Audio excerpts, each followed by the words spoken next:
धन्यवाद। अब मेरा निवेदन रहेगा हमारे राष्ट्रीय नेता और बायतू के विधायक और पूर्व मंत्री माननीय हरीजी चौधरी से आप अपनी बात रखें।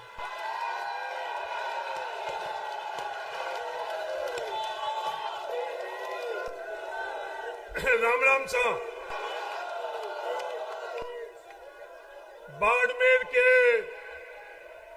उम्मीदों के उम्मीद हम सबके भाई, बाड़मेर लोकसभा से भावी सांसद कांग्रेस के उम्मीदवार उमेदराम जी बेनीवाल, सम्मानित मंच और लगभग 1 लाख लोगों से खचाखच भरा हुआ स्टेडियम और बाड़मेर की तमाम सड़कें,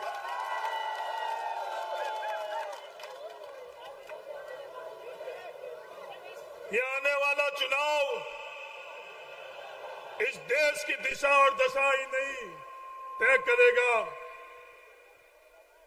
आने वाले चुनाव बाड़मेर जिले की और जैसलमेर की भी देश दिशा और दिशा भी तय करेगा।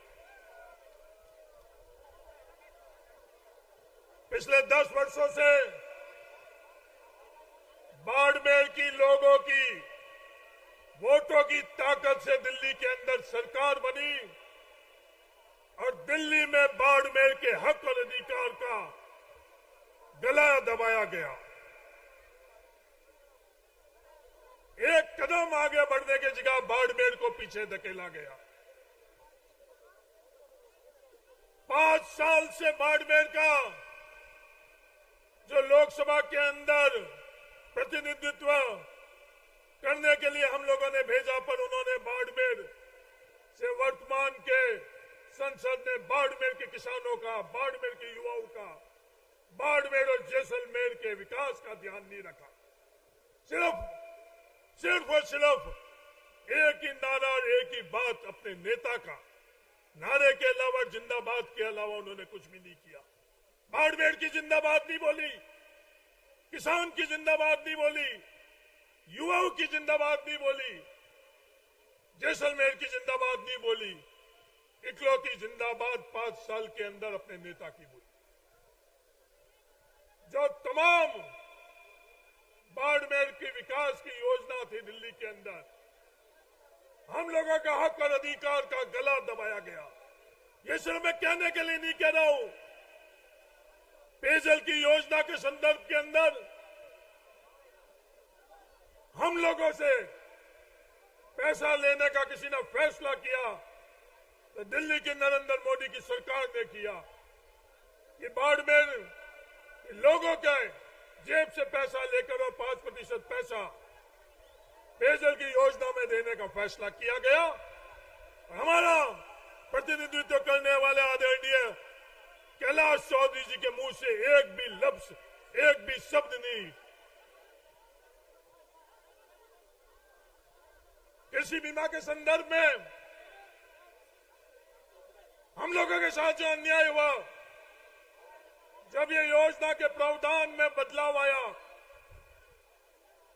बाड़मेर ही नहीं, इस देश के तमाम किसान संगठन और किसानों ने उस वक्त बुलंदी से आवाज उठाई कि जो प्रावधानों के अंदर बदलाव आया उससे हम लोगों को नुकसान होगा, बाड़मेर को नुकसान होगा। फसल बीमा का प्रावधान में बदलाव, जिससे सैटेलाइट इंडेक्स, ग्रीन इंडेक्स का प्रावधान रखा, जिससे सबसे ज्यादा नुकसान किसी का हुआ तो बाड़मेर, जैसलमेर के किसानों का हुआ। और तो और हम लोगों का क्लेम, पास हुआ क्लेम के ऊपर किसी ने डाका डाला तो नरेंद्र मोदी जी और उनके कृषि मंत्री कैलाश चौधरी जी ने डाला। उसका मुंह तोड़ जवाब देने का वक्त आ चुका है, वोटों से उसका मुंह तोड़ जवाब देने का। तो तमाम योजना जो बाड़मेर आगे बढ़ा रही थी, बम्बार से जैसलमेर की रेलवे लाइन का सर्वे हो चुका है। नरेंद्र मोदी जी ने 10 साल से उस सर्वे को रोक रखा है। बाड़मेर की जनता से निवेदन करना चाहता हूं, उसका जवाब, जो रोका हुआ रेलवे लाइन की ये परियोजना, उसका जवाब आप लोग वोटों से देना।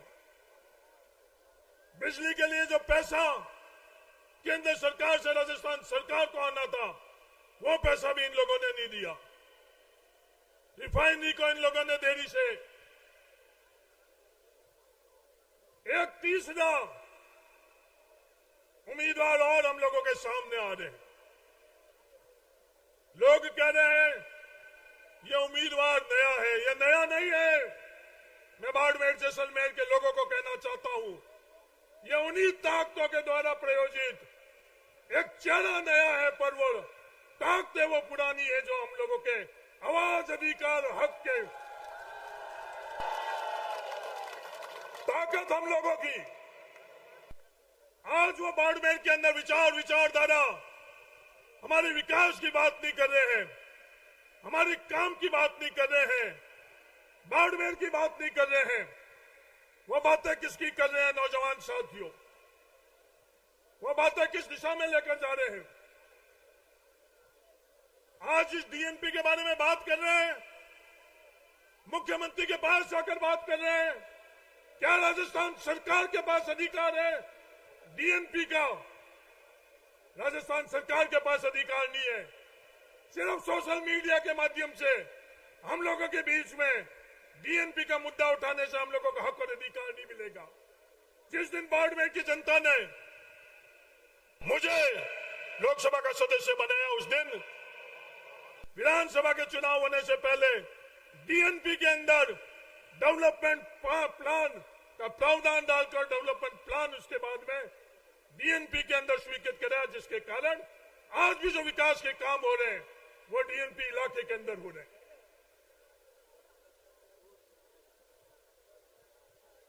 बात कर रहे हैं अघोर की।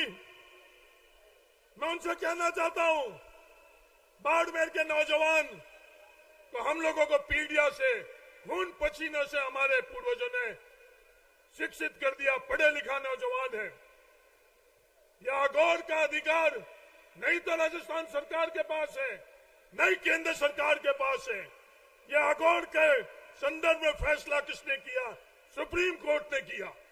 राजस्थान सरकार और केंद्र सरकार के पास अधिकार ही नहीं।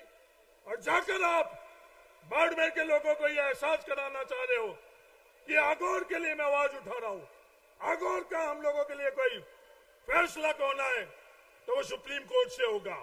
मैं उनको बताना चाहता हूं, ये ओरन के संदर्भ के अंदर जो फैसला सुप्रीम कोर्ट से होना है, आप लोगों ने जब हमें विधायक बनाया, ये रूपाराम मेघवाल, साले मोहम्मद बैठे हैं। सबसे ज्यादा आजादी के बाद, सेटलमेंट के बाद में ओरन को अगर राजस्व रिकॉर्ड के अंदर दर्ज हुआ है, वो पिछले 5 सालों के अंदर हुआ। कहना कुछ और करना कुछ। आज हम लोगों की मालानी की परंपरा है, हम लोग कहावतों से चीजों को समझाते हैं। उन कहावतों से हमने कोई बात समझाने की हमारे बुजुर्गों ने कोशिश करी तो उन्होंने उस पर कितना विवाद किया, नौजवान साथियों, ये समझने की आवश्यकता है। और मालानी का क्या परंपरा है? माफी मांग ले तो उसके बाद तमाम चीजें खत्म हो जाती है। पर उन्होंने माफी मांगने के बावजूद भी उस बात पर कितना बतंगड़ बनाया। मैं बाड़मेर जैसलमेर की जनता से निवेदन करना चाहता हूं, उससे उनका चरित्र पता चलता है। एक तरफ खुद मंच से कुछ और भाषा का इस्तेमाल कर रहे हैं, दूसरी तरफ मैं बड़ी जिम्मेदारी से कह रहा हूं, करोड़ों रुपए खर्च कर सोशल मीडिया के अंदर उस बात का विवाद कर रहे हैं, कथनी और करनी में जो चरित्र के अंदर फर्क है, उसका फैसला बाड़मेर जैसलमेर की जनता आप लोग कर। ये ताकत किसकी है? एक तरफ तो जो दिल्ली के अंदर जो ए और बी टीम है, मैं जिम्मेवारी से बोल रहा हूं, ये ए और बी टीम है। ये जिम्मेवारी से इसलिए बोल रहा हूं, दोनों उम्मीदवार ये बात कर रहे हैं। निर्दलीय खड़े होने वाले उम्मीदवार भी ये बात कर रहे हैं कि मैं भारतीय जनता पार्टी का सदस्य हूं, भारतीय जनता पार्टी ने मुझे निकाला नहीं है, मैं उसी विचारधारा का हूं। आज विचारधारा आपकी है, उस पर ईमानदारी से बाड़मेर और जैसलमेर के अंदर आप वोट मांगो। आप लोग 36 कौम का जो बैनर निकालते हो, कब यह बैनर निकलता है? जब आपकी आवश्यकता होती है, आपको ताकत चाहिए होती है, उस समय वो बैनर आप लोग निकालते हो। यह 36 कौम का बैनर आषाढ़ी के अंदर कोजाराम हत्याकांड के वक्त कहां गया था? कोजाराम को न्याय दिलाने के लिए वो 36 कौम का बैनर आपने नहीं निकाला था। उसकी आवाज दबाने के लिए 36 कौम का बैनर आप लोगों ने निकाला था। देलता हत्याकांड के अंदर आप लोगों के पास एक सेकंड भी नहीं था कि उस पीड़ित के पास जाकर आप ढाढ़स बनाओ। यह अंतर है कांग्रेस और आपकी विचारधारा के अंदर। आप अपने आदर्श मानते हो, आपको मुबारक।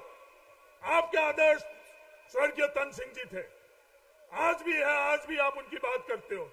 उनके विचार आप बाड़मेर की जनता के बीच में रखो।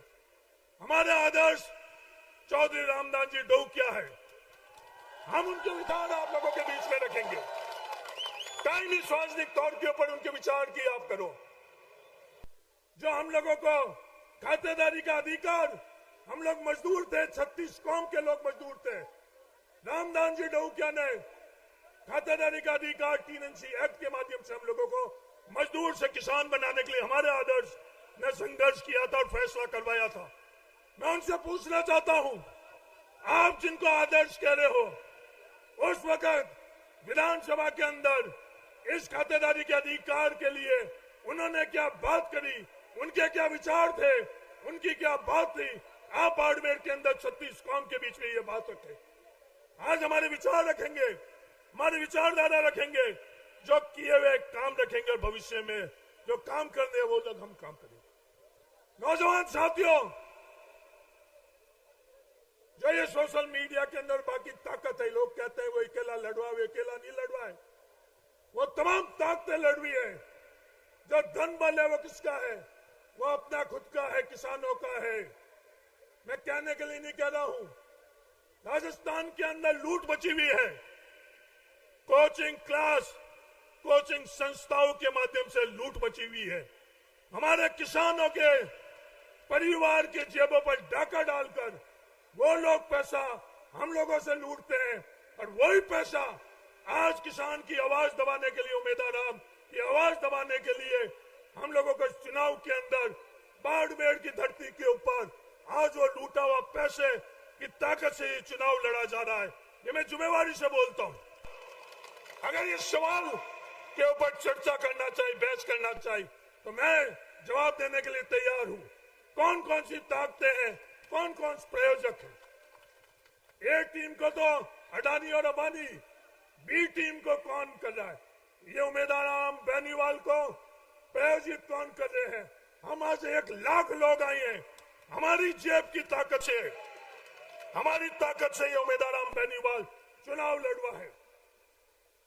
और वो लोग किनकी ताकत से चुनाव लड़वे हैं? वो किनकी ताकत से? ये ईमानदारी से बात करें। वो कोचिंग संस्थाओं के एक एक नौजवान साथी को अच्छी तरह से पता है। आज उन संस्थाओं के अंदर उन युवा, उन विद्यार्थियों से आप उनको गाने बजाकर और नचाने से बाड़मेर के मतदाता विचलित नहीं होंगे। बाड़मेर के विद्यार्थी, बाड़मेर के नौजवान बहुत जागरूक है। इन चुनाव के अंदर हम हमारी योजना लेकर जाएंगे।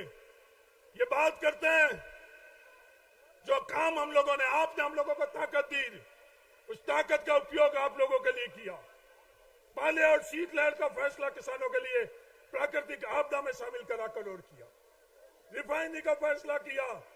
सिंधी मुसलमानों को ओबीसी के अंदर, केंद्र के अंदर शामिल कर खैर का, अगर सिंधी मुसलमानों का कोई है तो आप लोगों की ताकत का इस्तेमाल करने वाले लोग हैं जो खैर का है।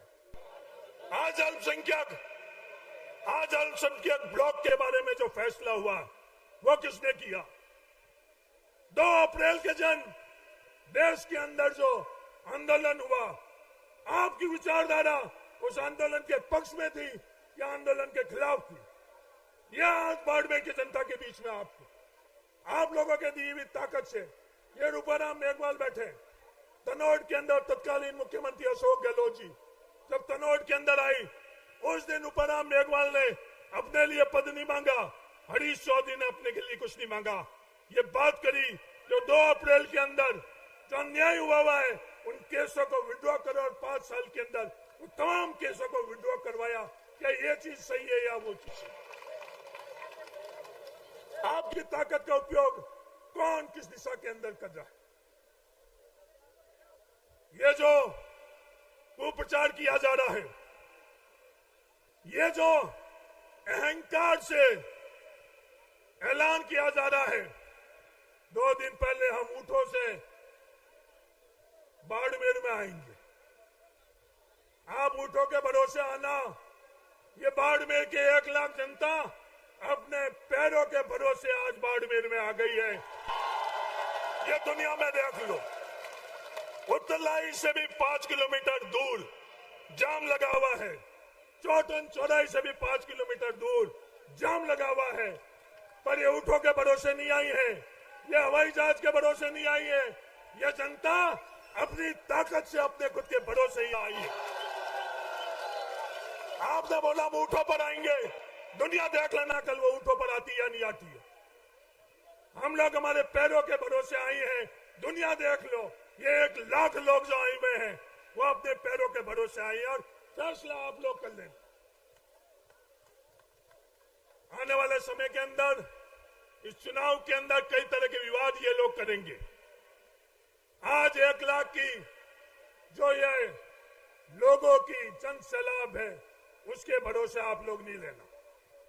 मेरा आप तमाम लोगों से, 36 कौम के लोगों से, क्योंकि हम लोग राजनीति सियासत वोटों की नहीं करते हैं, हम जय भीम बोलते हैं तो दिल से बोलते हैं, मन से बोलते हैं। मेघवाल हम लोगों के लिए मतदाता नहीं है, मेघवाल हम लोगों के लिए भाई है। मेघवाल का हाथ हमने पकड़ रखा है। हम मिट्टी के अंदर जिस दिन जाएंगे जब तक हम ये हाथ हम लोग नहीं छोड़ेंगे। मुसलमानों का हाथ हम लोगों ने पकड़ा है तो मिट्टी में जाएंगे उस दिन तक हम ये हाथ हम लोग नहीं। हमने कलबी चौधरी का, हम लोगों ने विष्णुयों का, सुतारों का, नायों का, दर्जी का, तमाम समाज का जो हाथ पकड़ा है, इनको वोटों के समय हम लोग याद नहीं करते हैं, भीलों को वोटों के समय याद नहीं करते हैं। इन भीलों के लिए क्या होना चाहिए? जब भी ताकत हम लोगों को कलम से मिलती है उस वक्त हम उसकी ताकत का इस्तेमाल करते हैं। ये आप सब लोग अच्छी तरह से देखते हैं। ये लोग कई तरह के स्वांग लचाएंगे, जो करोड़ों रुपए हमारी जेब से डाका डालकर, जो सोशल मीडिया के अंदर जो गलत उन्होंने अकाउंट बना रखे हैं। 3 नंबर हॉस्टल,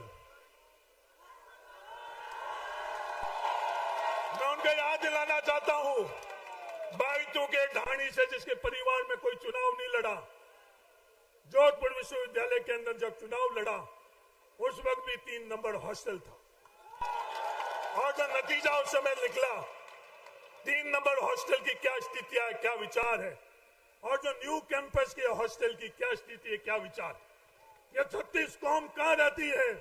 36 कौम को आदर, सम्मान, मान सम्मान कहां मिलता है? नौजवान साथियों, मैं दुनिया से पूछना चाहता हूं, ये हॉस्टल की बात कर रहे हैं, करोड़ों रुपए लगाकर जो ये विवाद को उस 3 नंबर हॉस्टल के नाम से सोशल मीडिया के माध्यम से विवादों को करते हैं। हम लोग विवादों के लिए पैदा नहीं हुए हैं, हम लोग आपस में भाईचारे के लिए पैदा हुए हैं। खुद खत्म हो जाएंगे पर भाईचारा खत्म नहीं होने देंगे, ये मैं दुनिया को कहना चाहता हूं। चुनाव लड़े हैं, जीते हारे हैं, मैं भी चुनाव लड़ा, कर्नल सोनाराम जी जीते और मैं हारा।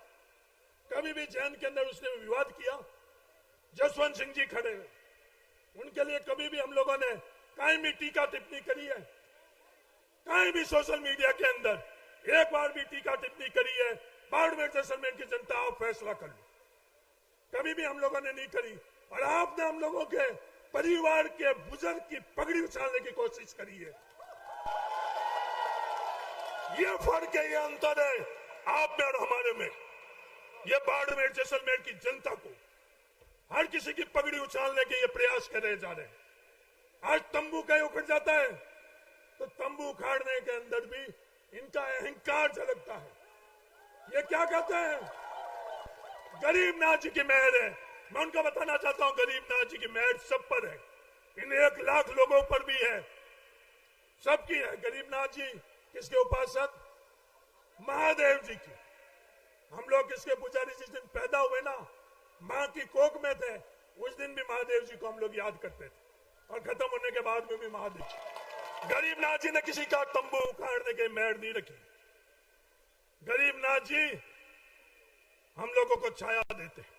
अपने चुनाव के लिए आप क्या क्या भाषा का इस्तेमाल कर रहे हो, क्या क्या विवाद कर रहे हो।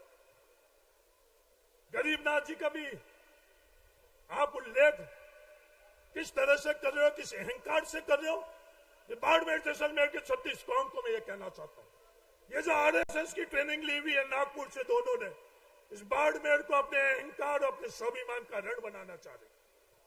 बाड़मेर को अहंकार और स्वाभिमान का रण बनने देना या नहीं देना चाहे, या बाड़मेर को आपस में भाईचारा का, जो परंपरा से हम लोगों को भाईचारा था, हाँ आपस के अंदर हम लोगों के मतभेद थे, आपस के अंदर मुद्दों के अंदर हम लोगों की होगी, पर आज देश को क्या आवश्यकता है, आज बाड़मेर को क्या आवश्यकता है, जैसलमेर को क्या आवश्यकता है, बालोद को क्या आवश्यकता है, तमाम हम लोग एकजुट हुए हैं। आज आरएलपी और हम लोगों में भी आमने सामने चुनाव लड़ा। हनुमान बनीवाल और हरीश चौधरी में भी कबड्डी खेलने के अंदर कोई कमी नहीं रखी। पर इस देश को किसकी आवश्यकता है? आपस में एकजुट होने की आज देश की तरफ से ये आवाज आ रही है। बाड़मेर को किसकी आवश्यकता है? आपस में एकजुट होने की लिए आवश्यकता है। इसलिए थान सिंह धोली हम लोगों के साथ में आकर और ये आज यहाँ जहाँ देश को आवश्यकता है, जहाँ बाड़मेर को आवश्यकता है, तमाम हमारी बात, तमाम हमारी मुद्दे, हम सब लोग पीछे हैं। देश पहले है, बाड़मेर पहले है, किसान पहले है, नौजवान पहले है। हम सब लोग एकजुट होकर जो ये अहंकार, जो स्वाभिमान, इनको कुचलना है। 2 दफे मुंह तोड़ जवाब नरेंद्र मोदी जी को किसानों ने दिया, नौजवानों ने दिया। भूमि अधिग्रहण बिल के वक्त देश के किसान जब एकजुट हुए तो माफी मांगनी पड़ी नरेंद्र मोदी जी को, और भूमि अधिग्रहण बिल को उन्होंने वापस लिया। ये कृषि बिल बहुत अहंकार था। 1 साल अपन लोगों को संघर्ष करना पड़ा। ये संघर्ष हमारे पूर्वजों ने भी संघर्ष कर आज यहां तक पहुंचे। और नौजवान साथियों, ये दिमाग से गलतफहमी निकाल देना कि हमको संघर्ष नहीं करना पड़ेगा। संघर्ष के लिए आपको तैयार रहना पड़ेगा। संघर्ष ही हम लोगों को भागीदारी दिलाएगा। एकजुट होकर, सबको साथ में लेकर, और जो सबसे कमजोर है उसका हाथ पकड़कर उसको आगे रखना। जिंदाबाद किसकी बोलेंगे? जो सबसे कमजोर है। सबसे आगे किसको रखेंगे? जो सबसे कमजोर है। सबको साथ में लेकर एक लंबी लड़ाई है, जो सदियों से ये लड़ाई चलती आ रही थी। पिछड़ों के लिए, दलितों के लिए, किसानों के लिए, अल्पसंख्यकों के लिए। ये वोटों के अंदर तो अजरके पहल रहे हैं, दूसरे और तीसरे फ्रंट की जो ये बात कर रहे हैं, पर इनकी विचारधारा क्या है? ये सिर्फ वोटों से रिश्ता रखना चाहते हैं साले मोहम्मद जी, और हम लोग दिल से रिश्ता रखना चाहते हैं आप लोगों को। रामदान जी ने जिस दिन किसान बोर्डिंग खोली, उस दिन किसान बोर्डिंग के अंदर गडरा के शेर मोहम्मद जी रह रहे थे। ये हम लोगों की विचारधारा है। रामदान जी ने किसान बोर्डिंग, हम लोगों के पास पैसा नहीं था, हम लोगों का पेट खाली था, उसके बावजूद भी बगराज जी चौधरी, अंजना कलबी चौधरी भी हम लोगों का जितना अधिकार इस किसान बोर्डिंग के अंदर रखते थे, और वो इसी किसान बोर्डिंग में पढ़ते थे। ये रामदान जी की सोच थी। इस सोच पर हम लोग चलेंगे। ये मैं बाड़मेर जैसलमेर के 36 कौम को विश्वास दिलाना चाहता हूं, और इस विश्वास के आधार के ऊपर आप उम्मीदवार बेनीवाल की मदद करो, यह निवेदन करना चाहता हूं। ये सवाल पूछते हैं कि उम्मीदवार बेनीवाल तो बहुत सीधा है, उसको इस्तेमाल किया जा रहा है। आज ये नजारा देख लो, ये कंधे उम्मीदवार बेनीवाल को दिल्ली के अंदर संसद में पहुंचाने के लिए आई। आप करोड़ों रुपए खर्च कर दुनिया जो लोग हैं उसमें से बाड़मेर जैसलमेर से बाढ़ से आए हुआ कौन व्यक्ति है? हाथ खड़ा कर आप बताओ। बाड़मेर जैसलमेर से बाढ़ का आदमी कौन है? मुश्किल से 100 आदमी नहीं है, 1 लाख के अंदर 100 आदमी नहीं है। क्योंकि हमें विश्वास है बाड़मेर जैसलमेर के युवाओं पर, हमें विश्वास है बाड़मेर जैसलमेर के किसानों पर, हमें विश्वास है बाड़मेर जैसलमेर के मतदाताओं पर। हम चुनाव लड़ रहे हैं बाड़मेर जैसलमेर के लोगों की ताकत से, और वो चुनाव लड़ रहे हैं, क्या ऐलान कर रहे हैं कि समस्त विद्यार्थी गणों, 3 नंबर हॉस्टल वाले, जसवंत हॉस्टल वाले, हनुमंत हॉस्टल वाले, आप सब मेरी मदद के लिए आओ। और मैं किसकी मदद मांग रहा हूं? बाड़मेर जैसलमेर के लोगों के। उसके बाद की हम लोगों को मदद की आवश्यकता नहीं है। बाड़मेर सक्षम हो चुका है, बाड़मेर काबिल हो चुका है, बालोद और जैसलमेर काबिल हो चुका है। चाहे अमेरिका के ताकतें, नागपुर की ताकतें भी आ जाए, उसके मुकाबला के लिए हम लोग तैयार हैं। किसी बाढ़ के लोगों की हम लोगों की जरूरत नहीं। आज पैसा उम्मीदवार का खर्च हो चुका है, हम लोगों को पैसे की आवश्यकता नहीं है। हर बूथ का खर्चा, हर बूथ की व्यवस्था आप लोग उठाने के लिए तैयार हो या नहीं हो? हाथ खड़ा कर हमारा लूटा हुआ धन बल हमारे सामने, और अपना खुद का पसीने से पूर्वजों का कमाया हुआ पैसा अपने साथ में। दुनिया पर फैसला देख लेगी कि वो लूटा हुआ पैसा काम आया या अपने खुद की खरी कमाई का पैसा काम आया। मेरा निवेदन है कि ये फैसला आप लोग करना तैयार हो। वो लोग करोड़ों रुपए इकट्ठा कर और खर्च कर रहे हैं, हमारे लिए 50 और 100 रुपए हमारे परिवार के इकट्ठा कर भी उनके सामने हम लोग लड़ाई लड़ेंगे, जीतेंगे। उम्मीदवार राम बेनीवाल को संसद बनाएंगे, यही प्रण लेकर अपन सब लोग यहाँ से चलते हैं। आप इतनी बड़ी संख्या में आए हो, तहे दिल से आप सब लोगों को धन्यवाद, बहुत बहुत धन्यवाद। ये एकजुटता, ये लोग दुनिया का कहते हैं, इनके साथ कोई भी नहीं है। इनके साथ तो मेघवाल है, सिर्फ मुसलमान है, सिर्फ मेघवाल और मुसलमान नहीं। उम्मीदवार राम बेनीवाल की संघर्ष के अंदर 36 कौम है, 36 कौम। हमने कभी एक कौम और दूसरी कौम के बारे में बात नहीं करी। 36 कौम है, 36 कौम के वोट की ताकत से हम लोग संसद में जाएंगे। किसी एक कौम को पीछे छोड़कर हम संसद में नहीं जीत जाएंगे। किसी को पीछे रखकर संसद में गए तो हमारे पूर्वजों ने ये नहीं सिखाया। सबको साथ में लेकर उनकी ताकत से संसद में जाएंगे। क्या तैयार हो?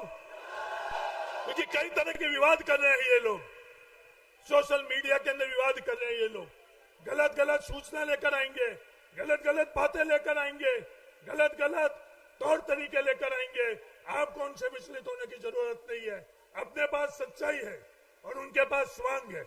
सच्चाई जीतेगी, स्वांग हारेगा। सच्चाई जीतेगी, नाटक हारेगा। सच्चाई जीतेगी। धन्यवाद। जय हिंद। राम राम। कांग्रेस पार्टी।